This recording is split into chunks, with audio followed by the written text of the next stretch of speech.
Pasok na po tayong lahat.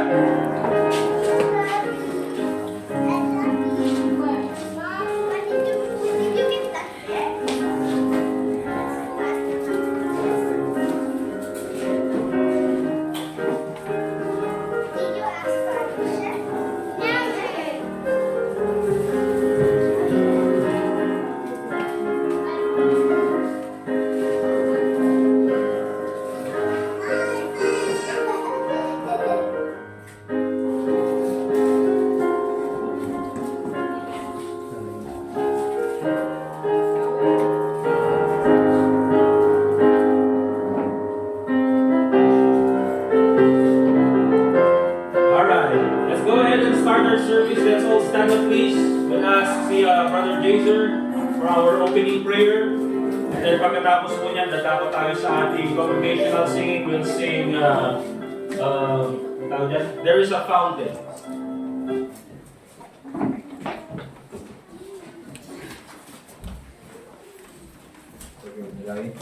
Ng Diyos sa ating Panginoon sa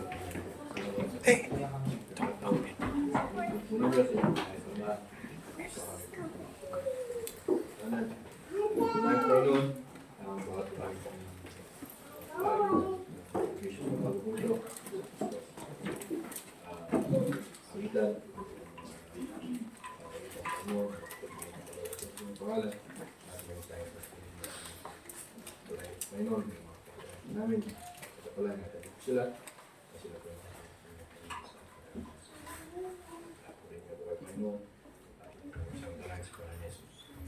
Amen. Amen. Thank you. Let's get our songbooks, please, and we'll sing song number 19. There is a fountain filled with blood. Song number 19, 19. There is a fountain. All right, all together in the first stanza. There is a fountain filled with blood flowing from Emmanuel's face, and sinners plunged beneath that flood lose all their guilty stains, lose all their guilty stains, lose all their guilty stains.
Hindi pwede yung, wala na tayong utang. Jesus paid it all. Yun, kasalanan natin. Alright, all together on the first stanza. I hear the Savior say, thy strength indeed is small. Child of weakness, watch and pray. Find in me thine all in all. Jesus paid it all to him I owe. Sin had left a crimson stain, he washed it white as snow. Lord, now indeed I find thy power and thine alone can change the leper's spots and melt the heart of stone. Jesus paid it all to him I owe. Sin had left a crimson stain, he washed it white as snow. For nothing good have I, whereby thy grace to claim. I wash my garments white in the blood of Calvary's Lamb. Jesus paid it all to him I owe. Sin had left a crimson stain, he washed it white as snow. And when before the throne I stand in him complete, Jesus died my soul to save, my lips shall still repeat. Jesus paid it all to him I owe. Sin had left a crimson stain, he washed it white as snow. Amen. We sing mga kapatid. And that's why we always sing yung mga hymnals natin. I believe they're just superior when it comes to lyrics kesa po sa mga bagong songs sa panahon natin ngayon. Amen. But yeah, let's go ahead doon po sa ating mga announcements this time. In-announce po natin na yung baptism sana ngayon. Kaso hindi po dumating yung inflatable pool. So hopefully makarating this coming week. And we'll baptize na lang sila this coming Sunday. Doon sa first Sunday ng March. Which is also our time na, again, lahat ng members ng church will go out soul winning. So please attend yung afternoon service so that all of us again can go out and do soul winning. Again, pinakinggan naman natin yung mga testimonies ng mga first time na sumama last soul winning natin, di ba? And I think they're very happy, sila Ma'am Vilma, tsaka sila Jaline. But yeah, yun ulit yung gagawin natin this coming March. Meron ba kayong idea or meron kayong suggestion kung anong food ang i-prepare natin? Anong magandang food? Is magbigay, Japanese! Japanese. Baka mapanis. Japanese. Raw. Mag-isip ako ng idea mamaya. Or sabihin niyo sa akin yung mga suggestions niyo. At piliin ko yung pinakamaganda. Real burgers. Yun, iniisip ko yun, yung grill lang sana eh. Diyan tayo mag-grill. Barbecue. Mga ano. Pwede no, pag-grill na lang kaya tayo. India. India. Okay, Indian food. Indian nga kastoy? Yes. Ano di Indian nga... Biryani. Ako gagawa ng decision mamaya. Pero ibigay niyo mga suggestions. Ang iniisip ko kasi yung mga ano lang, mag-barbecue tayo lahat. Kaya kasi may pool. After ng baptism, yung mga bata pwedeng Habang bata pa. Alright. So yun yung gagawin natin this coming Sunday. But also, so this February, sinabi natin that yung focus natin is, about the family. But this coming Sunday or this coming March, ang magiging focus naman natin is about financial stewardship. Okay? So pag sinabi natin financial stewardship, this is taking care of the money that God has given us. I think mga kapatid, this is something that's very important na pag-usapan ng mga members ng church.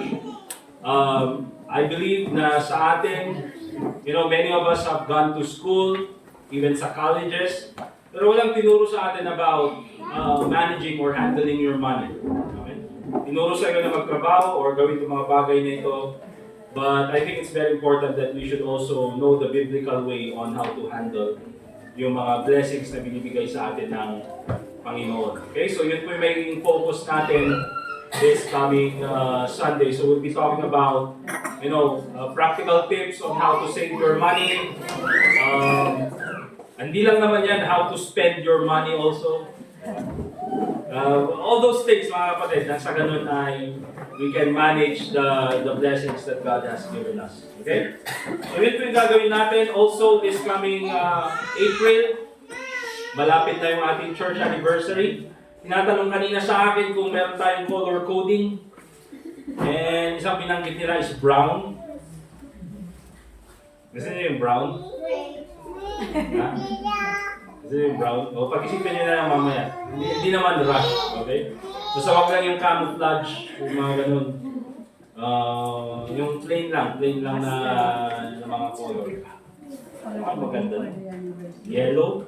Ayun ka, baka pumunta tayo mga minions lahat dito. Mga yellow to yamin.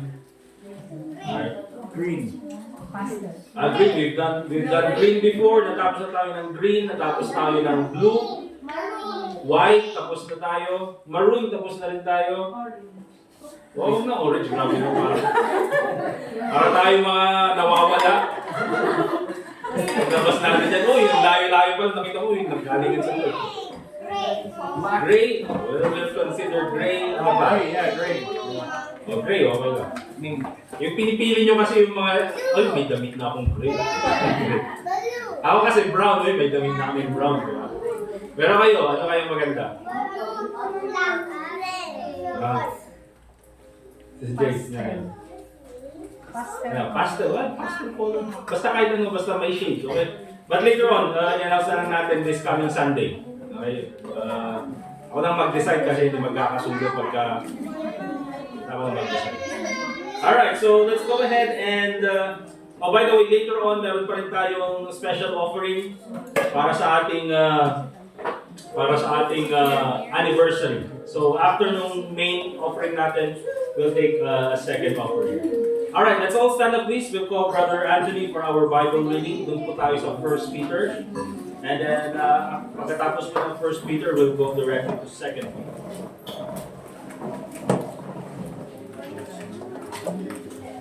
By the way mga kapatid, again, good job po sa mga nakakalabas ng soul winning. Praise God for that, especially sa faithfulness ng bawat isa. Every Wednesday, sila Brother Anthony, they go out 4 p.m. Doon sa mga bandang La Trinidad. So doon po sa mga nasa La Trinidad, if you are available, you can join Brother Anthony. Okay? At pwede kung meron kayong lugar na pupuntahan, pwede silang pumunta sa lugar ninyo. Okay? Ganun din sila Brother Dustin. Kahapon doon sa Bakaking kayo. Okay, good job. Saturday sila. Si Sister JC naman is 10 a.m. to 12 noon doon sa SM. Yan, kung gusto niyo yung pinakasosyal doon sa SM. Okay? Alright, so yun po yung mga schedule natin. And then, again, just do your best mga kapatid na makapunta, makasama dun sa mga soul winning times natin. Okay? Alright.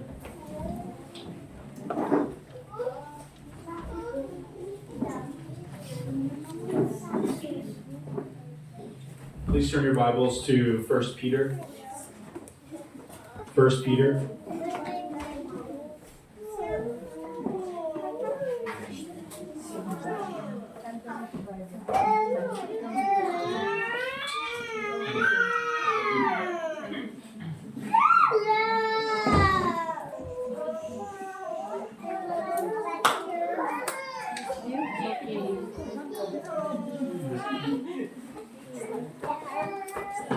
Please follow along in 1 Peter chapter 1 as I read.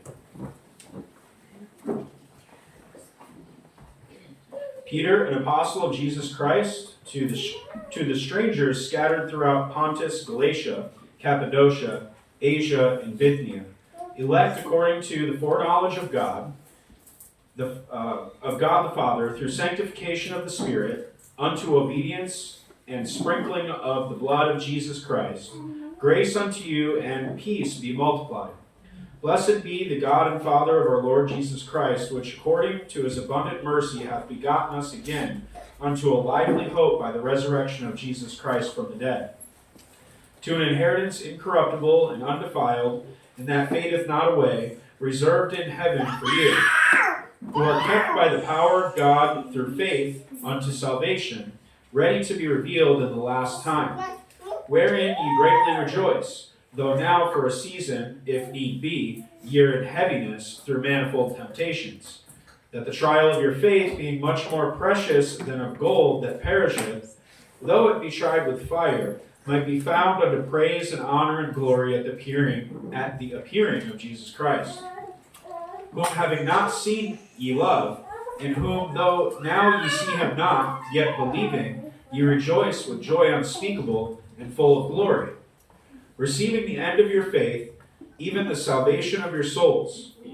of which salvation the prophets have inquired and searched diligently, who prophesied of the grace that should come unto you, searching what manner of time the Spirit of Christ which was in them did signify, when it testified beforehand the sufferings of Christ and the glory that should now follow. Unto whom it was revealed that not unto themselves, but unto us they did minister the things which are now reported unto you by them that have preached the gospel unto you with the Holy Ghost, sent down from heaven, which things the angels desire to look into. Wherefore gird up the loins of your mind, be sober, and hope to the end for the grace that is to be brought unto you at the revelation of Jesus Christ. As obedient children, not fashioning yourselves according to the former lusts and your ignorance, but as he which hath called you is holy, so be ye holy in all manner of conversation. Because it is written, Be ye holy, for I am holy. And if ye call on the Father, who without respect of persons judgeth according to every man's work, pass the time of your sojourning here in fear. For as much as ye know that ye were not redeemed with corruptible things as silver and gold from your vain conversation, received by tradition of from your fathers, but with the precious blood of Christ, as a lamb without blemish and without spot, who verily was foreordained before the foundation of the world, but was manifest in these last times for you, who by him do believe in God, who do by him do believe in God that raised him up from the dead, and gave him glory, that your faith and hope might be in God. Seeing ye have purified your souls in obeying the truth through the Spirit, unto unfeigned love of the brethren, see that ye love one another with a pure heart fervently, being born again not of corruptible seed, but of incorruptible, by the word of God, which liveth and abideth forever. For all flesh is as grass, and all the glory of man as the flower of grass. The grass withereth, and the flower thereof falleth away, but the word of the Lord endureth forever. And this is the word which by the gospel is preached unto you. Thank you. Let's all be seated, please, mga kapatid. And let's get our song books. We'll open in song number 15, Lead Me to Calvary. Dito pa lang ha. Papakita mo natin.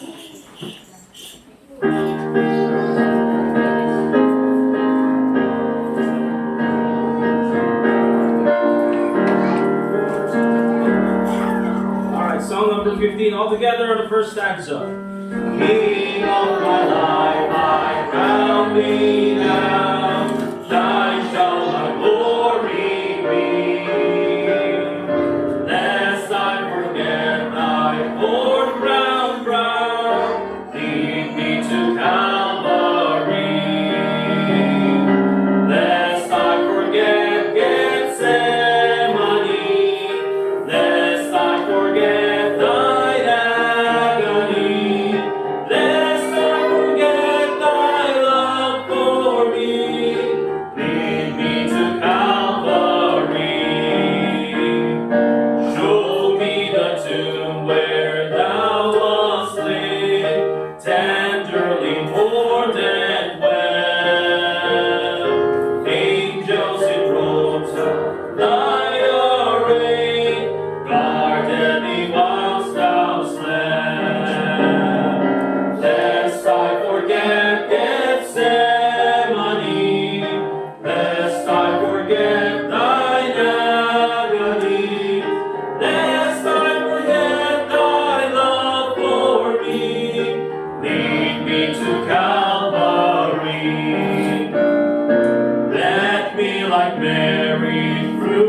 our Bibles, please. Dadako na po tayo sa ating mensahe ngayong umagang ito.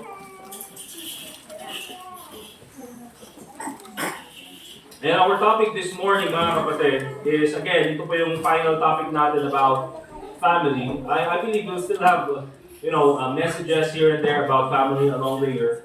But dito po sa ating Family Emphasis Month, ito po yung magiging final topic natin on the topic of family.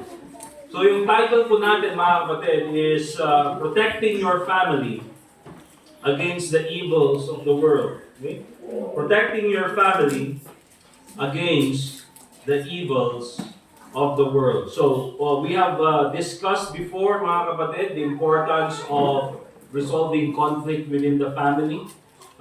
Nakita rin natin last Sunday doon sa ating couples lunch. By the way, I think lahat naman nag-enjoy. Amen? Amen ba? Yung sa mga nag-attend lang, did you enjoy? Nag-attend Sister James. Okay? But I guess napakinggan natin yung kwento ng bawat isa. So marami akong nalaman na hindi ko dati alam sa mga especially kay Brother Edgar, ninja pala noon. But anyway, mga kapatid, this time we'll talk about, also last Sunday, pag-usapan natin strengthening your marriage. Okay? Because again, that's the most important part sa loob ng pamilya is the relationship between husband and wife. But this time, protecting your family against the evils of the world. Tulad ng sabi ko, mga kapatid, the devil is busy and palagi siyang gumagawa ng paraan in order to try and destroy the family. Because if a family is, for example, mga kapatid, una-una, if a marriage is destroyed, the family is destroyed. Okay? Pag sira yung marriage, sira yung pamilya. At pag sira yung pamilya, sira din yung church. Because the church is made up of families as well. Okay? At ganoon din, pag sira ang pamilya, sira na rin, mga kapatid, ang community or even our society. Alright? So it's very important sa bawat isa sa atin that we should protect our family against the evils of the world. Let's open our Bibles, please, 2 Corinthians chapter 4 and verse 4. And unang-una, makikita po natin, mga kapatid, that Satan is the one in control of the world. Okay? Satan is the one in control of the world. Now, when I say Satan is the one in control of the world, hindi po ibig sabihin na inagaw niya yung control sa Panginoon. Because we understand, mga kapatid, that God is sovereign and God is the one who is in control of everything. Okay? But when I say Satan is the one in control of the world, I'm talking about the world system. Okay? Yung mga kaisipan sa mundo, the ideas that we find in the world, how governments work, all of those things, mga kapatid. Behind all the evils that are happening in the world, the devil is the one who is in control of all those things. Okay? Yun po yung ibig sabihin when I say that Satan is the one in control of the world. Okay?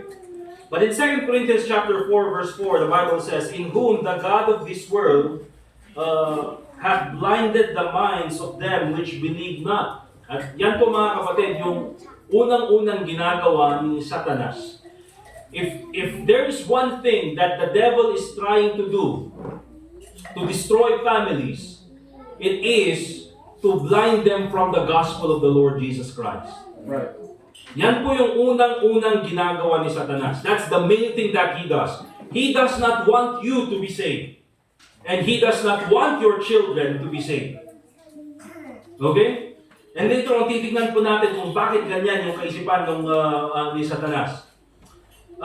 But also in 1 John chapter 5 verse 19.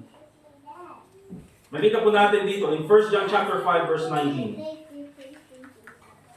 And dito sa 1 John chapter 5, makita natin,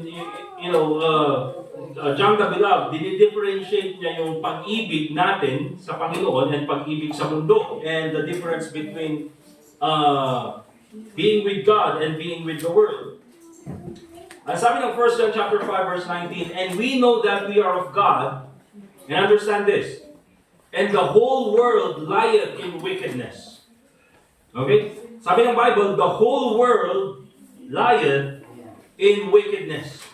So nakita natin mga kapatid that Satan is the one who is in control of all the wicked things happening in this world. Kaya po mga kapatid, mayroong korupsyon sa gobyerno, kaya po may mga krimen na nangyayari, mayroong mga kaisipan na nagpapakalat na against sa mga biblical values is because the devil is the one who is controlling all those things. Okay? Siya po yung nagpapakalat sa mga bagay na yan. And Satan's goal, mga kapatid, is to corrupt and destroy families. And he wants all families to be away from God. Yan po ang gustong gawin ni Satanas. Okay? Gusto niyang ilayo ka sa Panginoon.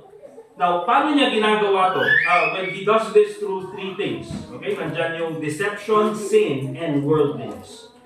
Deception, sin, and worldliness. Pag sinabi natin deception, ang ginagawa ni Satanas, he lies that the world loves you. Okay?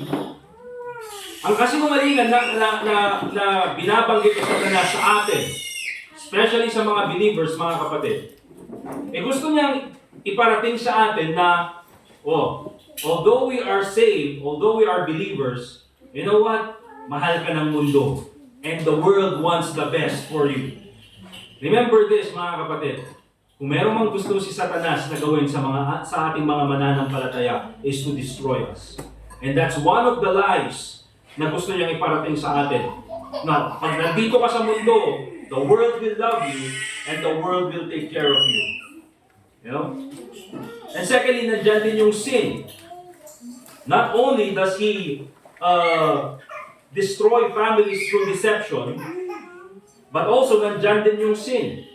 Okay? So, yung ginagawa ni Satanas, he tempts you to lie. Okay? Nandyan yung temptation na magsinungaling. Nandyan yung temptation na mag-cheat.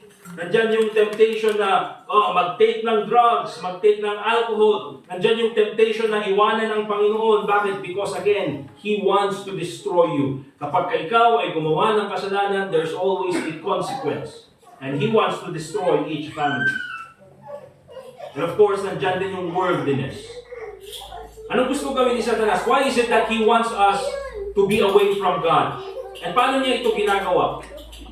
Nang sinasabi niya sa atin, mga kapatid, that, maging katulad kayo ng mundo. Alright? That's why it's always preached in many pulpits. Nowadays, mga kapatid, palaging binabanggit sa atin the importance of biblical separation. Alright? Na kailangan tayo, mga kapatid, bilang mga mananampalataya, we should be separated from the world. Na dapat iba tayo sa mundo. However, ang ginagawa ni Satanas na hindi, okay lang. Pagsamahin natin ang mundo at ang church. Pagsamahin natin ang mundo and Christianity. And you know what, mga kapatid? What happens is that if we mix Christianity and worldliness, the result is worldliness. Remember that, mga kapatid. Okay? And so, ito po yung mga tactics na ginagawa ni Satanas in order to destroy families. Deception, sin, and worldliness. And wala po tayong ibang, may expect kay Satanas when it comes to deception. Bakit? Because he is the father of lies. Lahat ng kasinungalingan ay nanggagaling sa kanya. Alright? And also when it comes to sin, the Bible says iniquity was found in him. And of course, worldliness, bakit? Because he is the God of this world. Now, the devil has an intense hate towards your family. Remember that. Merong matinding galit si Satanas. First of all, in all humanity. You know why, mga kapatid? Bakit galit na galit si Satanas sa lahat ng tao sa mundo? And minsan, maraming tao, even understanding that, marami pa rin mga tao na parang nahuhumaling or they want to worship even the devil. First of all, The reason why He hates you is because you are made in the image of God. Okay? The reason why He hates you is because you are made in the image of God. And not only you, mga kapatid, but also your child. All of us are made in the image of God. Kaya gusto niya tayong sirain, mga kapatid. Because in His mind, kapag ka masisira niya tayo, if He can destroy us with sin, akala niya is that He is also destroying God. Kaya nga ang unang-una niyang ginawa when He was given the chance is not to destroy the animals, is not to destroy nature, but He destroyed Adam and Eve. Because Adam and Eve was made in the image of God. And again, masasabi natin, mga kapatid, remember this, na kung si Adam and Eve nga, na perfect in, sabihin na natin, perfect in intelligence, holy during that time, walang nagawang kasalanan, still mahuhulog sa kasalanan, how much more tayo? Alright? Marami magsasabi, kasi kung ako si Adam, kung ako si Eve, ay hindi ako magpapadala sa temptation. Diba? Pag kinausap ako ng ahas, kung kayo taiguro takmod lang, sumakanot na lang yung ulo. Diba? Ang nagbalinday takakabsa. So there you go, mga kapatid. The devil has an intense hate towards your family because you are made in the image of God. And sa bakit galit na galit itong si Satanas especially doon sa mga anak natin, mga kapatid. Especially doon sa mga anak natin. Sa anak natin, bawat isang mga batang nandito nakikita niyo. Okay? Bakit galit na galit si Satanas? It's because this, mga kapatid. You see, kahit anong mangyari, even sa atin, whatever happens, malayo man tayo sa Panginoon, tayo man, mga kapatid, ay mahulog sa kasalanan, we always have a way to go back to God. Diba? At ganyan man pwedeng mangyari sa mga anak natin, mga kapatid, na sila ay mailayo sa Panginoon, sila man, mga kapatid, ay mamuhay sa kasalanan. They always have a way to go back to God, and that is through the Lord Jesus Christ. But you know what, mga kapatid? Kay Satanas, there is no way for him to go back to God. When he rebelled against God, nung siya ay nahulog sa kasalanan, there is no way for him. There is no redemption for the devil. Ngayon sinasabi ng iba, paano kapag si Satan, sinasabi niyo mga Baptist na ang kaligtasan ay magtiwala lang kay Kristo bilang tagapagligtas, mag-believe lang kay Jesus Christ. Paano pag si Satan nag-believe? Remember this, kailanman hindi mag-believe si Jesus Christ. Si Satan kay Jesus Christ. He will never trust the Lord Jesus Christ as his Savior. You know why? Because Jesus Christ did not die for the devil. Right. Jesus Christ died only for us. Okay? Kaya kahit na anong gawin ni Satanas, there is no way of redemption for him. But for us, humans, para sa mga anak natin, anuman ang mangyari, we always can have a way back to God through the Lord Jesus Christ. Kaya gusto niyang sirahin lahat, mga kapatid. Okay? So Satan is the one in control of the world. But also, second na titignan natin, mga kapatid, we'll take a look at biblical family values that are attacked by the world. Tignan nito, Biblical family values na pinipilit sirain ng mundo. Look at Isaiah chapter 5 verse 20.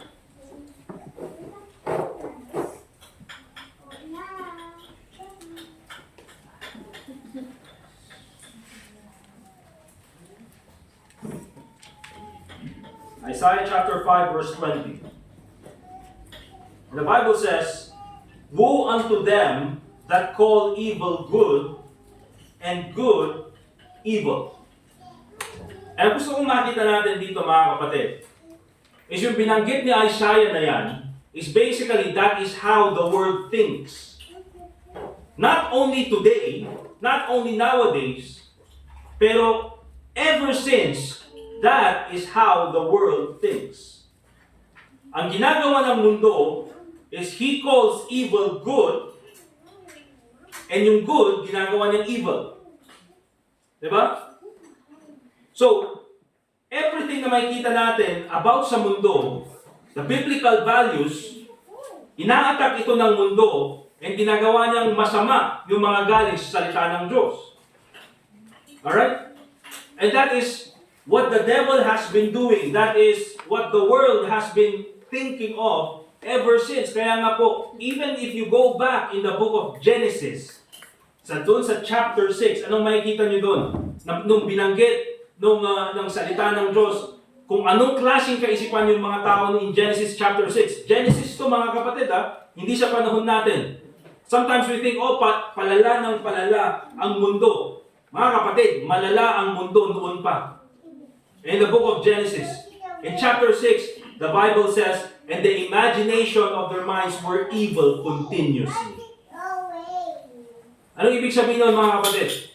Na ang sabi ng Bible, ang kaisipan ng tao mula noon ay walang iba kundi kasamaan at hindi lang at one time, the Bible says continuously. Hindi tumitigil. Kaya anong makikita natin, mga kapatid, sa panahon natin? Okay? Gagawa ng krimen. Okay? For example, dati, ang gambling noon ay sa mga kasino lang. Okay? And even hanggang ngayon, nandiyan pa rin naman yung mga kasino. Pero dahil pinatigil yung mga kasino, ginawa nilang online. Okay? Bakit? Because hindi tumitigil ang pag-imagine ng kasamaan. Ang gambling noon, for example, yung ang tawag doon, yung nag-aaway na manok. Sabong, balut. Nag-aaway na manok. Pinaglalaban naman. Nag-aaway kasi lang nga, sakit tinamang na yun. Makita ka lang mo, wala yung manok siguro. Makita ka lang naman minsan, bugbugon ka. Hindi. yung sabong, di palut. O di ba anong sabong noon? On-site lang, mga kapatid. On-site lang ang sabong noon. Meron silang, niyawag na diyayin, palutan, di Tagalog. Sabungan, yun. Talagang, minsan napakalaking event, di ba? Tatapon sila ng mga pera dyan. Okay? Sino pupusta dyan? No? Tatapon sila ng pera doon sa gitna. Pero ngayon, mga kapatid, dahil nga, ginawa nilang mas accessible, ginawang online sabong. So, hindi na tinatapon yung pera, Gcash na lang nila. Okay? And tulad nga ng sabi natin, mga kapatid, maraming mga buhay ang sinira dahil sa sugal. Kaya huwag natin sabihin na, it's a harmless vice, wala namang nasasaktan. Pero kung naman yan, yes, mga kapatid, pero maraming sira ang sinira, maraming buhay ang sinira ng sugal. Okay? So, woe unto them that call evil good and good evil. Ano ba ang mga family values natin, biblical family values, that are attacked by the world? Unang-una, the sanctity of marriage. Pag sinabi natin sanctity of marriage, marriage is holy. Amen, mga kapatid? Ang marriage po ay holy. The Bible says in Matthew chapter 19, verse 6, wherefore, they are no more twain. Kapag kinasal, ang babae at lalaki, they are no more twain. Hindi na sila dalawa, but one flesh. What therefore God hath joined together, let no man put asunder. Remember this, mga kapatid, marriage po is a long life commitment. Long life covenant between a man and a woman. By the way, mga kapatid, under sanctity of marriage, isa sa mga, ginagawa ng mundo to destroy the sanctity of marriage is same-sex marriage. Before po kayo, kung kayo man ay buboto this coming elections or on the next coming elections, before po kayo buboto, tingnan niyo po kung ano yung mga platform na ginagawa ng mga senators na yan. Many of those senators, they promote same-sex marriage. Or hindi man nila promote, pero that's one of the things that they support in their campaign. Okay? Nandyan rin yung divorce. All of those things. Si mga kapatid, dati hindi yan pinag-uusapan. Pero anong ginagawa sa Pilipinas? Pilipinas na lang ang country na wala pang divorce, as if na kailangan nating sumama doon sa kasamaan ng ibang tao sa mundo. Pero bakit nila ginagawa yan, mga kapatid? Again, because that's the world system. Ito yung ginagawa ng mundo, dapat ito rin yung gawin ng buong Pilipinas. Okay? See how they pressure other countries into putting divorce doon sa kanilang law. But hindi lang yan, mga kapatid. If they can do that, they can also do that with same-sex marriage. Okay? The sanctity of marriage, nandyan po. The world promotes divorce. The world promotes unfaithfulness. Okay? Yung sa trabaho kong ginagawa from Monday to Friday. So, maraming websites. Namin pong hinahandle. And most of these websites, all of these websites are legal websites. Ibig sabihin, websites ng mga law firms doon sa Amerika. And you know what, mga kapatid? All of these websites, they always have this, ang isa sa mga pinakamalaking business or one thing that they always promote, many of these websites, is yung family law. Okay? Nandyan yung divorce law, nandyan yung alimony, child support, child visitation, ano pa? Nandyan yung mother's rights, father's rights, all of those things, mga kapatid. Okay? And tinitingnan mo, why is it that this is what they promote doon sa kanilang websites? Because it's a big business. Okay? Because apparently nowadays, divorce is very common in many countries around the world. Alright?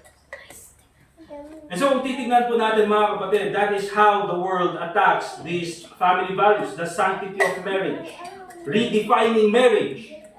Okay? Dati, we understand that marriage is between man and woman, pero now, pwede nang man and man, woman and woman. Same-sex marriage. And what's the effect on families? Itong the world's attack on the sanctity of marriage. Firstly, broken homes. Okay? Again, that is one thing that the devil wants to do. He wants to destroy homes. Bakit? Because when he destroys a family, it's easier to attack children. Diba? If parents are separated, it's easier to attack the children. Right. Kapag wala yung tatay sa tahanan, it's easier to attack children. Pag wala yung nanay sa tahanan, it's easier to attack children. You understand that, mga kapatid? That's why that's the biggest effect sa pamilya. Broken homes, lack of stability for children. Okay? Maraming mga kabataan ngayon, mga kapatid, is they are led astray. You know why, mga kapatid? Because of lack of parental guidance.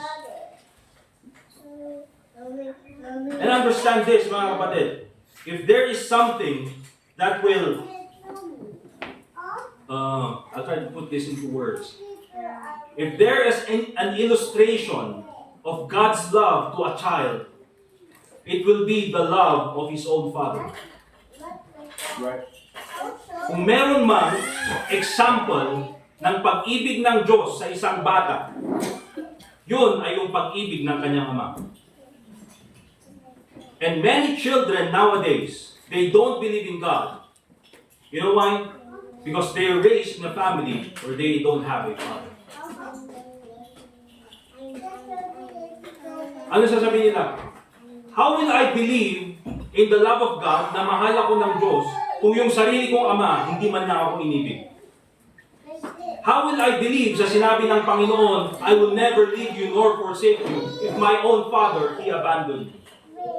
How will I believe sa pag-ibig ng Diyos na binabanggit mo na nanggaling sa salita ng Diyos kung yung pag-ibig mismo ng aking ama hindi ko naramdaman? If there is one thing that illustrates the love of God to a child, it will be the love of his father. Remember that, mga kapatid. But that's not the only thing that the word attacks. Not only the sanctity of marriage, but also the authority of God's word. Diba? The authority of God's word. Gone were the days, mga kapatid, na sa mga pamilya, there's always a Bible in every home. Nowadays, mga kapatid, wala nang Bible sa bawat tahanan. In many homes na pupuntahan natin, wala man lang Bible doon sa kanilang mga tahanan.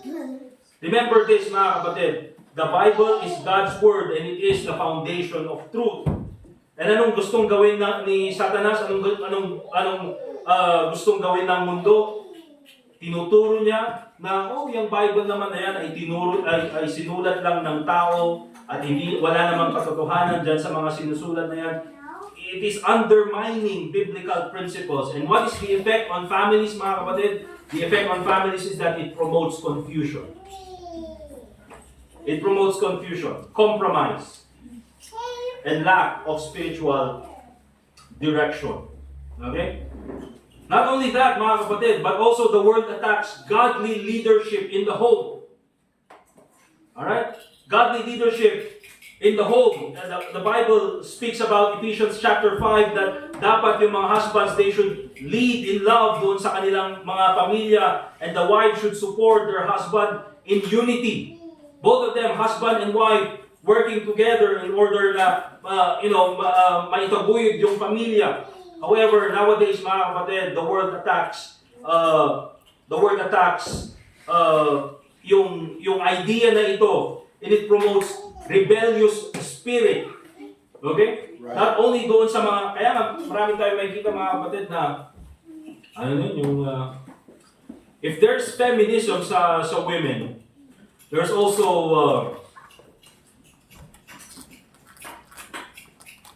I think yung mga ang tawag doon?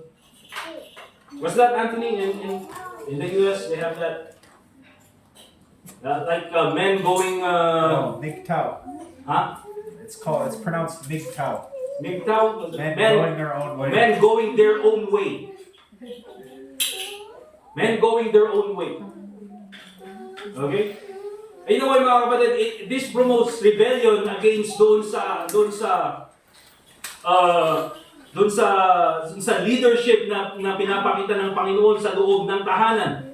When in fact, the husband should be leading the home, but apparently because of mobile games or because of video games, hindi na niya ginagampanan yung kanyang trabaho to lead his family.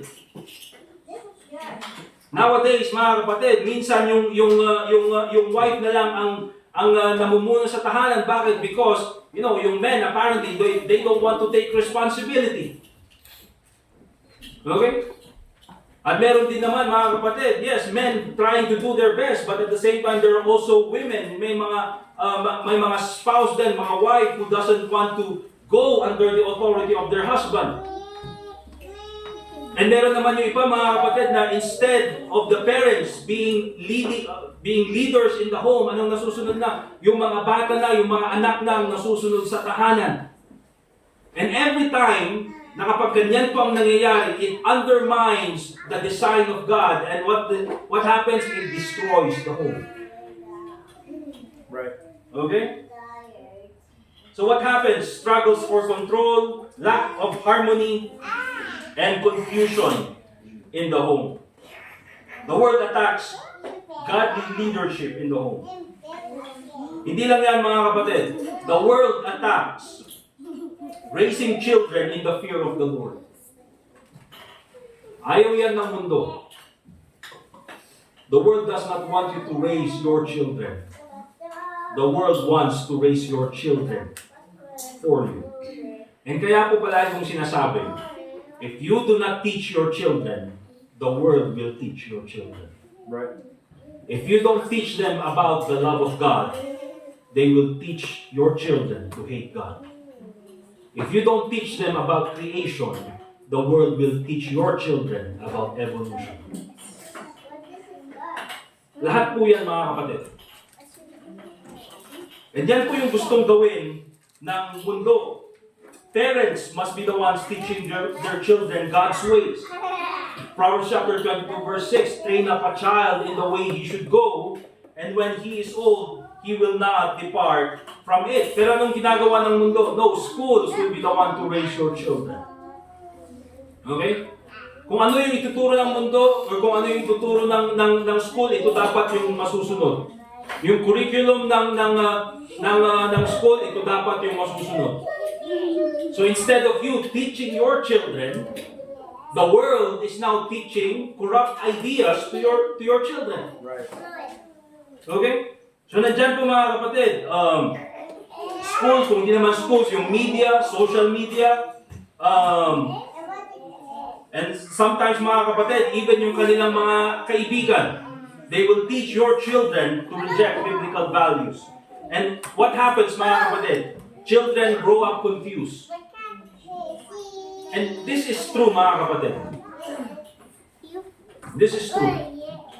Na not because your children grew up in church, it does not mean mga kapatid that their future is secure. Remember this, the church will always be here to guide your children. We will do our best na turuan yung mga bata kung anong tama. Sunday school teachers, gagawin nila yung best para maituro sa kanila biblical values, biblical Bible characters. Bakit? Because if they don't teach you biblical values, biblical characters, sinong mga lalaki yung bata, sinong gusto nila? O, si Iron Man. Diba? Sino mga superheroes nila? Sila Thor. Mga yan.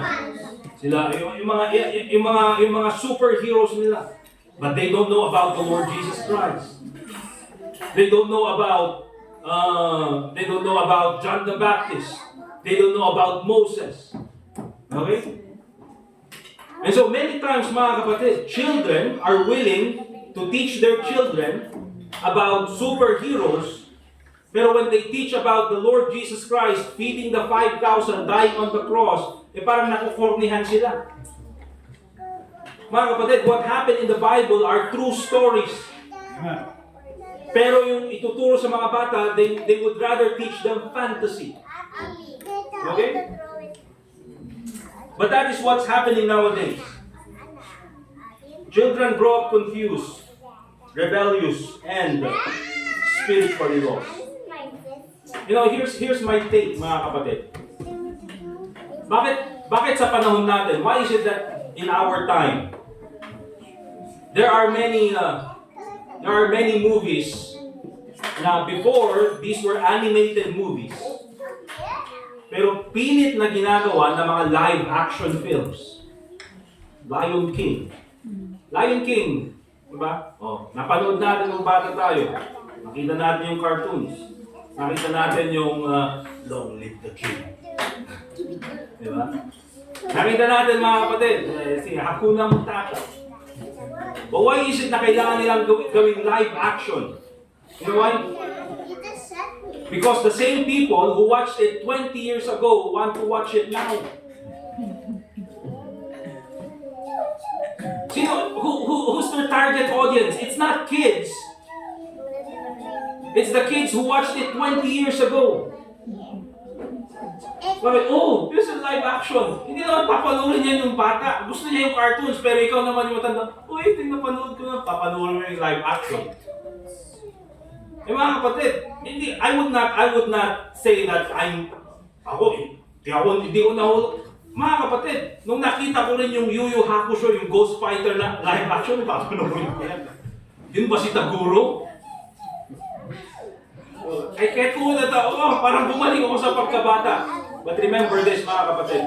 Most of us here, karamihan sa atin, yung average natin dito is 35 years old. Amen? Amen? Amen? 35 years old. Remember this. Sa mga age natin, remember this. It's time to put away childish things. Hindi na tayo bata.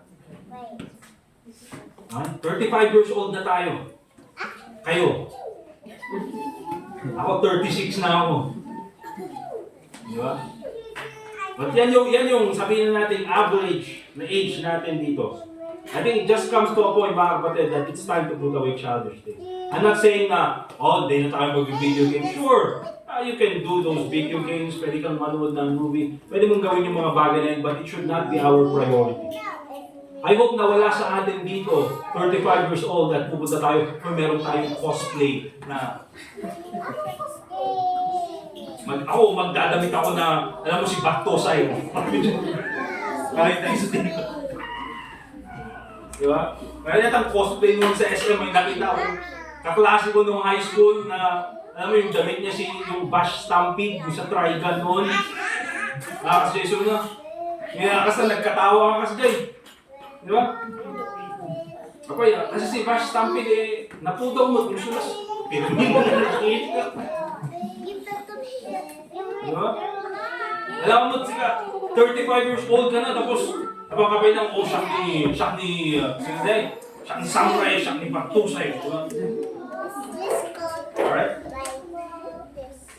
But raising children in the fear of the Lord. Also, what biblical family values does the world attack? Ano pang inaatake ng mundo? Also, faithfulness to worship. Or faithfulness to church and worship. Alright? Remember this, mga kapatid. That church is important for spiritual growth. Amen? And pag sinabi kong church, I'm talking about the right church. Okay? It's very important. Every time sa Sunday, you as a family should go to church. Now, yan po sana yung gusto nating mangyari.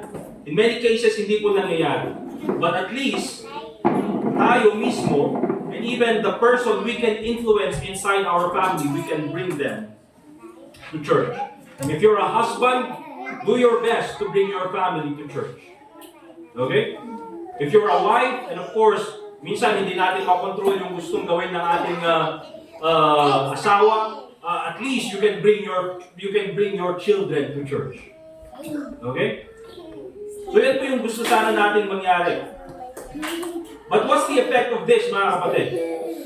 That the world is attacking, minsan nga ginagawang parang masama na ang pagpunta sa church. Okay? Because nowadays, the world prioritizes work. The world prioritizes entertainment. The world prioritizes sports. Hindi nyo mapapansin, mga kapatid, bakit every time na may mga magagandang event sa mundo, kailangan nilang gawin ng Sunday? Di ba? Bakit hindi nilang gawin nila yung float parade at saka yung street dancing parade ng Saturday? Bakit kailangan Sunday yung isa? Because they don't care about going to church. Right. Parang sasabihin nila, well, okay lang na mag-float parade dito sa Session Road kasi pagkatapos niyan, malapit lang yung cathedral. Kaya nga, we're talking about the right church, mga kapatid. Right. Okay? Because the world is always against people, families going to church together. Hindi nyo pa napapansin, mga kapatid? And ito, palagi na natin napakinggan, ha? Hindi nyo napapansin, every time, Sunday morning, palaging mag-aaway yung mag-asawa. Sunday morning. Okay? Mag-aaway yan dahil sa mga simpleng bagay. Bakit? The devil does not want you to go to church. Nakapag-bihis na ganyan, tapos biglang nag-aaway, umul lang mapapag-church kasi tamad lang nakanay. Diba? Nadamay pa yung pagpunta ng church. Because the devil doesn't want you to go to church. The devil doesn't want you to bring your family to church. And so those are the biblical family values that the world attacks. But remember this, mga kapatid. God has given us ways to protect our families. Okay? Remember this. It is possible to have a godly family even in a wicked world. Amen ba, mga kapatid? Huwag natin sabihin na, oh, the world is wicked and wala nang outcome ang aking family na magiging wicked na rin. It is possible to have a godly family in the midst of a wicked world. I will give you some examples of families who existed in wicked times. Noah's family. In Genesis chapter 6, anong sabi ng Bible? The imagination of their minds were wicked continuously. But even in that wicked society, even in that wicked world, the Bible says, Noah found grace in the eyes of God. Okay? Nandyan pa rin yung pamilya ni Noah, who even in extreme wickedness during their times remained faithful to God. And anong nangyari? His family was spared from the flood. Hindi lang yan, Joshua's family. When the people were confused kung sino bang susundin nila, if we're going to serve God, or kung mananatili na lang tayo dito, anong sabi ni Joshua? As for me and my house, we will serve the Lord. Even in a family, even in a generation na hindi nila alam kung sinong sasambahin nila, still there is a family who was faithful to God. Joseph in Egypt, okay? Even in a pagan culture, and I'm talking about itong si Joseph nung meron na siyang pamilya. Even in a pagan culture, Joseph remained faithful to God. Okay? The early church, yung mga churches in the book of Acts, those churches, remember this mga kapatid, are made up also of families. And marami sa atin mga kapatid, families who are also going through persecution. But remember this, mas matindi yung persecution na pinagdaraanan nila. But still, they were faithful to God. Anong pinapakita nito mga kapatid? This truth shows that the environment does not totally determine the outcome of your family. Hindi porket ganito yung ating environment, ganito na rin yung mangyayari sa pamilya natin. Wicked yung ating generation, wicked yung ating community, magiging wicked na rin ba yung ating pamilya? No, it does not determine that totally. Of course, there is an effect, mga kapatid. Because of course, pagka wickedness nga naman yung nakikita mo, the Bible says, mine eyes affected my heart. But that's not the total or the absolute determining factor of what your family will turn out to be. Remember this. Let me do it again. What determines the outcome for your family is the focus of your family. If your family is focused to God, you will have a godly family, even in the midst of a wicked generation. Remember that, mga kapatid. Ano bang sabi ng Bible? Psalm 127 verse 1. Except the Lord build a house, they labor in vain that build it.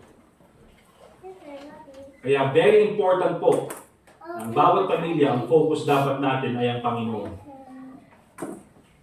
Because without God, we cannot build a godly family.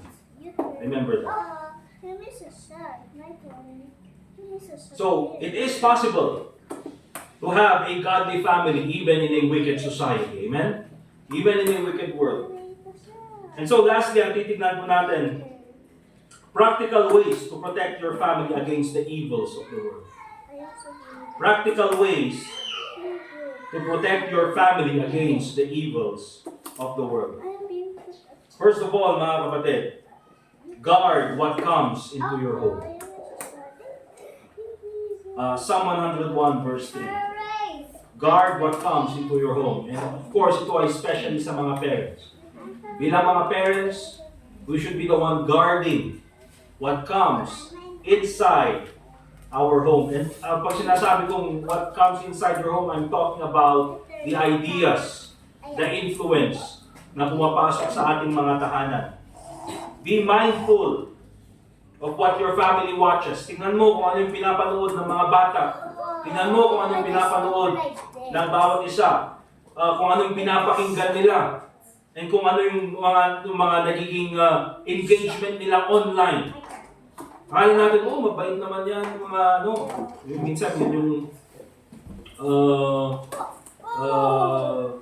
pagkakamali ng mga magulang, especially nowadays, na nandyan na yung internet, nandyan na yung social media, nandyan na yung mga online engagement. Mabait yung anak ko yan, walang girlfriend yan, walang boyfriend yan, walang pero may boyfriend na pala online. Di ba? O minsan, mabait naman yung anak ko din, pero pinalaki ko ng maayos pero hindi ko alam kung bakit ganyan yung attitude niya, bakit ganyan yung kaisipan niya. Minsan hindi nila alam na yung pinapakinggan pa lang mga music. Di ba? Yung mga parents ko naman noon hindi naman nila ako tinuruang magdamit ng tattered na pants, black na t-shirt, sing-sing mo, ito si Jai. Amin. Di ba? Saan ko natutunan yun? The music that I listen to. Diba? Kaya makikita naman natin yan mga kapatid. Yung bata o yung isang individual nakikinig ng mga hip-hop songs, mga gangster rap. Okay? Ano magiging damit niya? Yung mga gangster rap din.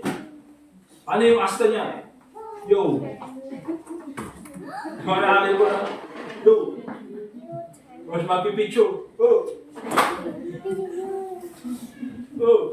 Mas pag na-stroke kayo. Na-stroke kayo. Bing! Oh! Pag nakikinig ng rock music, of course, ano magiging forma niya? Katulad din ng mga rock stars na pinapanood niya. O, diba? Long hair, buti na lang, hindi niya nakita si Brother Edgar noon. Diba? Ano ito ba yung picture yung birthday? Kaya nga palagi kong sinasabi mga kapatid, I always say this. And I believe yung mga ka-age natin, 30 and above, you agree with me? Buti na lang, wala pang camera yung mga cellphone noon. Meron na pero yung mayayaman lang, di ba? Yung mga Nokia lang yung parang sabon na parang sabon na Nokia. Sila lang yung mga picture noon. Buti na lang nung panahon natin, hindi pa uso yung mga camera phone. Walang mga recordings, walang mga evidence. Kalimutan na lang lahat. Eh yung mga bata ngayon, lahat ng kalukuhan nila pinupost online. Anyo nga malipatan sa itan. Diba? Buti na lang sa amin, mga kwento lang. Pwede namin, kadi mo, matikat ka. So, dami lang kasi. Diba? But buti na lang. Alright? But that's the thing mga kapatid. Guard what comes into your home. Let me give you this advice. Or this illustration. Ang lason po, kahit sinong magbigay sa'yo, nakakalason pa rin. Amen? Poison will kill you. A drop of poison will kill you no matter who gives it to you. That's why be careful of the advice of the, sabihin na natin mga principles or even yung mga ideas na pumapasok sa ating tahanan. Kahit na nanggaling sa mga kaibigan, kahit na nanggaling sa pamilya, minsan mga kapatid, kahit manggaling sa akin, bakit? Di naman ako perfecto. Baka mamaya hindi magandang advice yung naibigay ko sa inyo. That's why it's very important for you to read your Bible. E paano kung mali yung binigay kong advice? E taliwas pala sa salita ng Diyos. It does not mean na, kahit nanggaling kay preacher, susundin natin ito. No, mga kapatid, it should come from the Bible. Okay? So you have to guard what comes inside your family. Kung ano yung pumapasok sa inyong pamilya. Bakit? Kahit na nanggaling yan sa kaibigan, if that's a bad counsel, if that's bad idea, if that's bad advice, you are the one who's going to suffer the consequence. Hindi yung nagbigay ng advice. You who will take the advice. Okay? And even po, tulad ng sabi ko mga kapatid, even sa akin, even when it comes to the preaching, baka mali yung masabi ko, mabanggit kong prinsipyo galing sa salita ng Diyos. That's why I always say this mga kapatid. When it comes to preaching, sa akin, or whoever comes and stands behind this podium, mga kapatid, remember this when it comes to preaching, eat the meat, throw away the bone. Naintindihan mga kapatid? Kapag numangan kayo, ano nyo, bakit ito lang?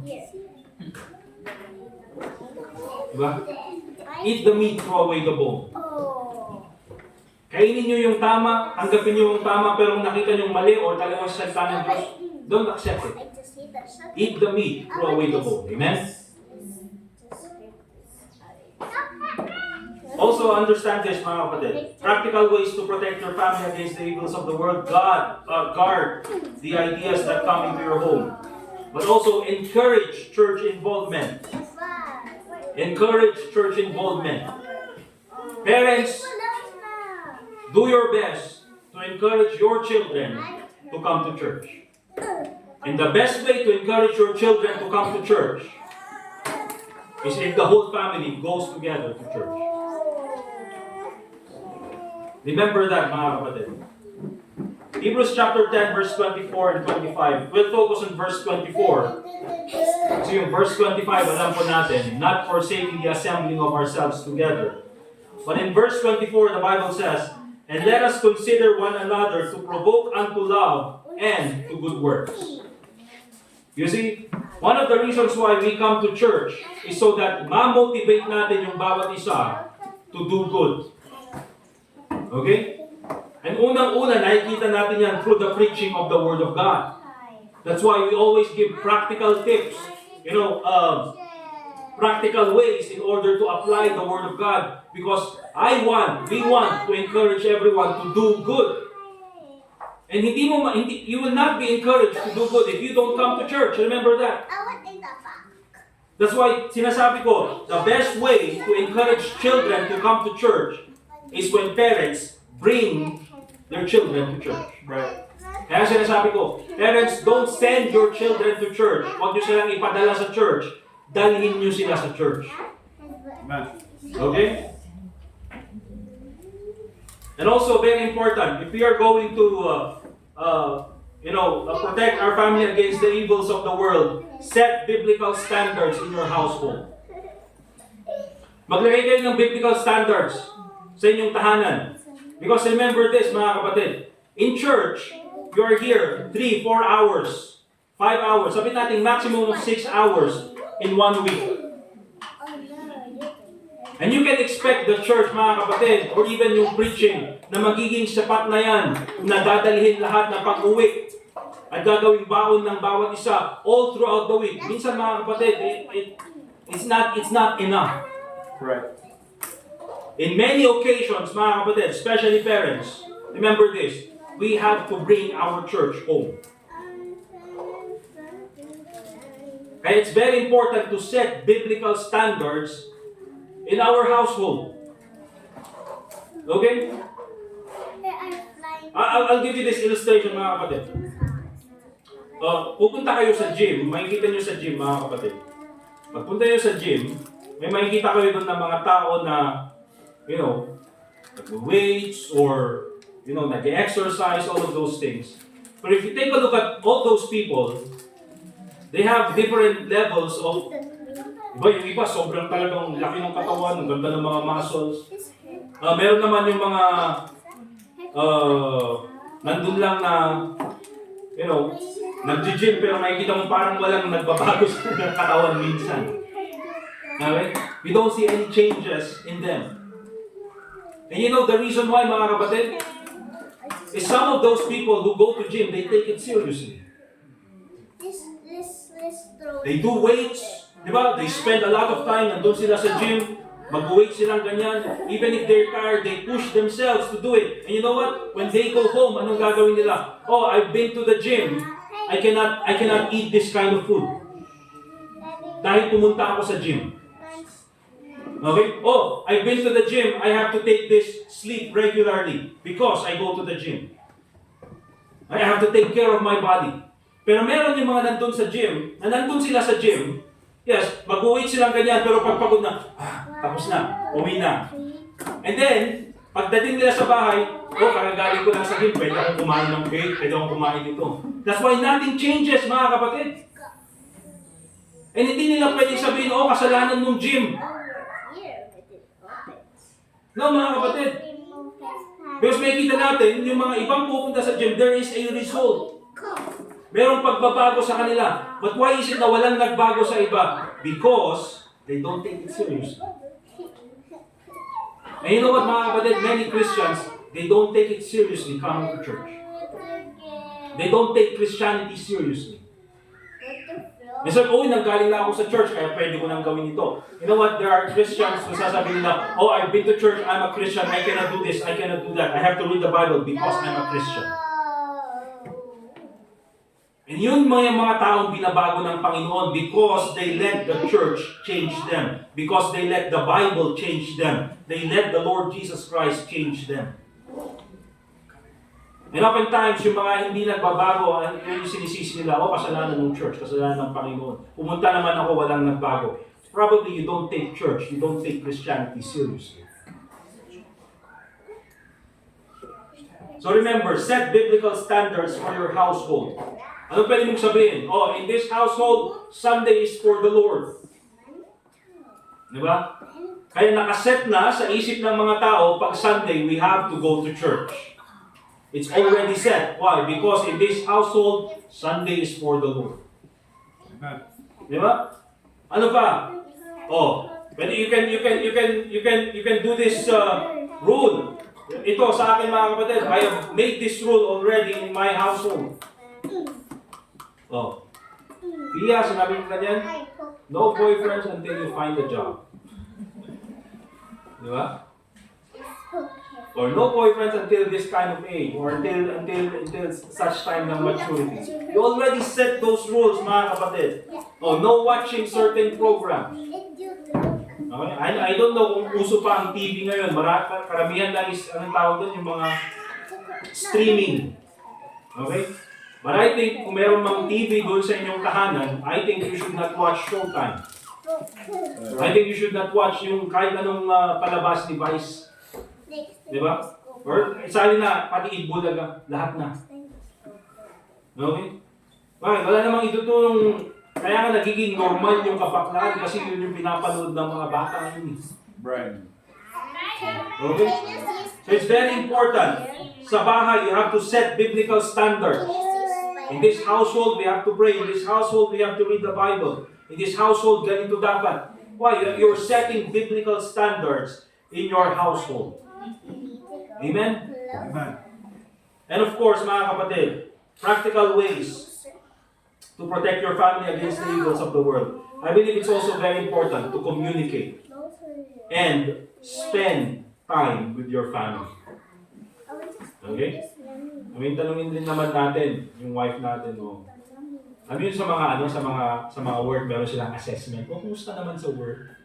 Kumusta, masaya ka naman sa work? I think it's okay naman na ako sa, okay, kumusta ka? Okay ka naman? Okay naman yung okay ka naman sa work. Alright? Meron ka bang mga problema that we need to talk about? All of those things? Alright? I think it's also very important to communicate. Spend time. Alright? Yes, we have to work, we have to do our jobs, we have to do all of those things. But also, it's very important that once in a while, punta naman tayo sa Burnham. Okay? After nito, pwede tayo mamasyal dyan sa Session in Bloom na yata mamaya, di ba? Okay, nabigat? Pero kung meron kayo pwedeng puntahan dyan, punta kayo ng Burnham, spend time together as a family. Maganda rin yung mga bagay na yan, mga kapatid. Okay? So the point here, mga kapatid, is this. We have to protect our family against the evils of the world. Amen? Not because the world is wicked, it does not mean that our family will also have the same outcome. Tulad ng pinakita ko, it is possible to have a godly family in the midst of a wicked generation. Amen? And we can do that by, of course, guarding what comes into our home, yung mga ideas na yan, encourage church involvement, set biblical standards, and build strong relationships within the family. Amen? Amen. So, hopefully ito po ay maging kagamit-gamit sa bawat isa sa atin as we go ahead and protect our family against the evils of the world. Let us pray. Dear God, Heavenly Father, once again, we thank you for this time na pwede po kami mag-aral ng iyong salita.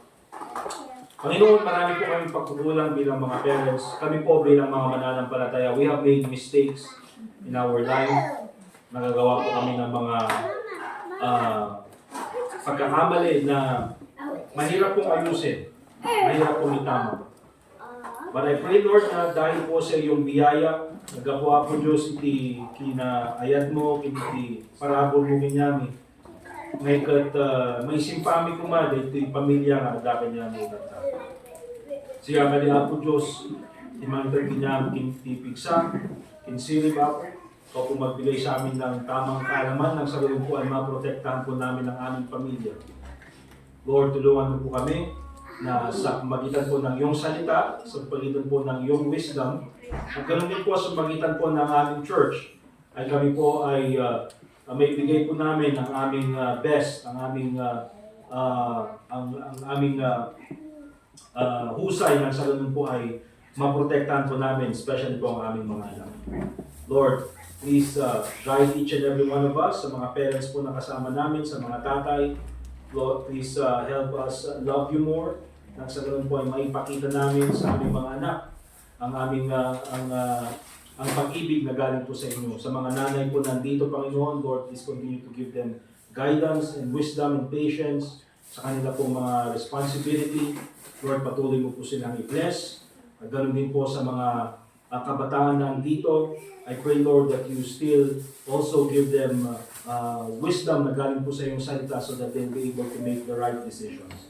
And I pray, Lord, na gamitin mo po ang church na ito nang sa ganun po ay maprotektahan po namin ang bawat isa. Panginoon, salamat po sa iyong kabutihan sa amin, sa lahat po ng aming mga pinagdaanan. Lord, I pray that you'll continue to guide each and every one of us. And also pray in the name of the Lord Jesus Christ. Let's continue to pray, mga kapatid. Amen. And sa bawat isa po sa atin, let us pray for our family.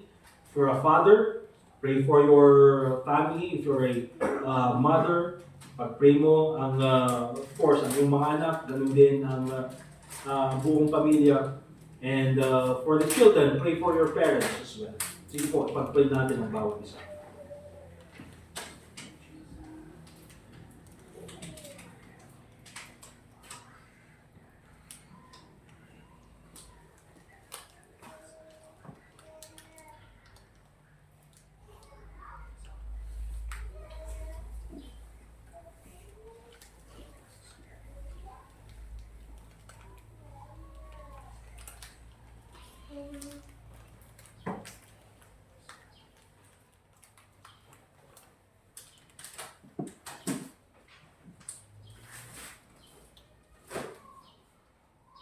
Dear God, Heavenly Father, once again, we thank you for this time that we can pray together. Lord, may be the one to bless each and every one of us. I pray, Lord, that you continue to speak to the hearts of each and every one.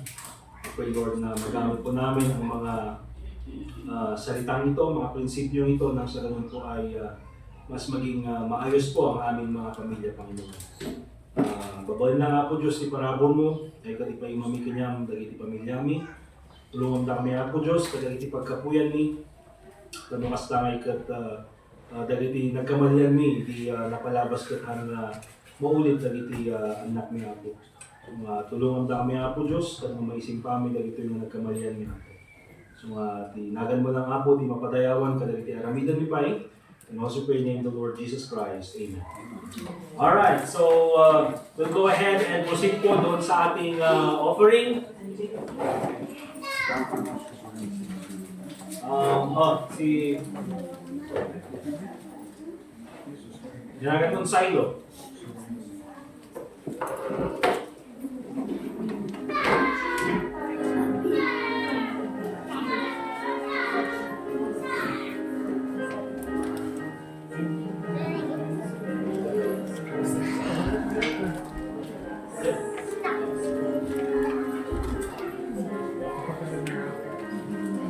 Pictures of Richard.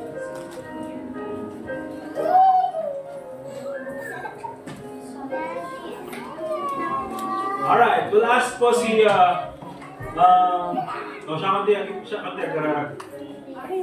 pag-pray po natin yung ating offering, and then after this, Berkan is going to the second offering.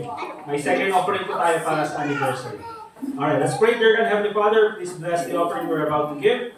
Nawa po ito ay magamit po sa iyong kadwalatian. And pray, Lord, that you be the one to bless each and every one of us. Nang sa ganun po ay lahat po ay ma-involve po sa ministry ng giving. Pangalan mo lang po ang mag-glorify, and also pray in Jesus' name. Amen.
Let's all stand up please mga kapatid.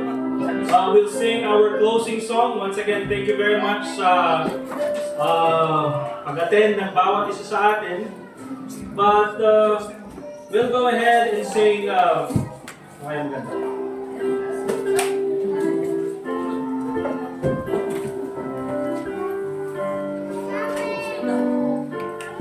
When I see the blood.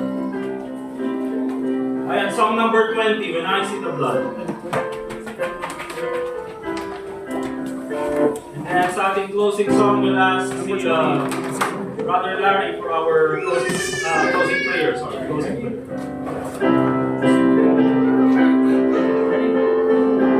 Alright, all together, the first stanza. Christ our Redeemer died on the cross, died for the sinner, paid all his due. All who receive him need never fear. Yes, he will pass over you.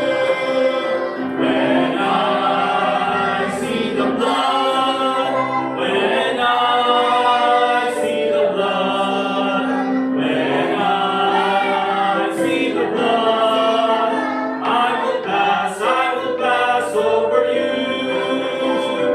Chiefest of sinners, Jesus can save, as he has promised, so will he do. Oh, sinner, hear him, trust in his word, then he will pass over you.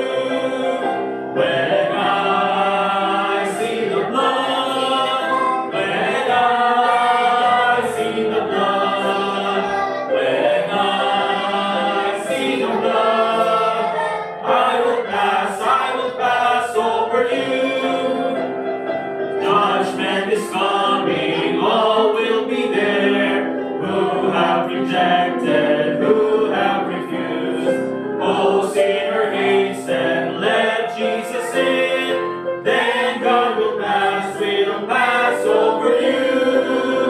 When I see the blood, when I see the blood, when I see the blood, I will pass over you.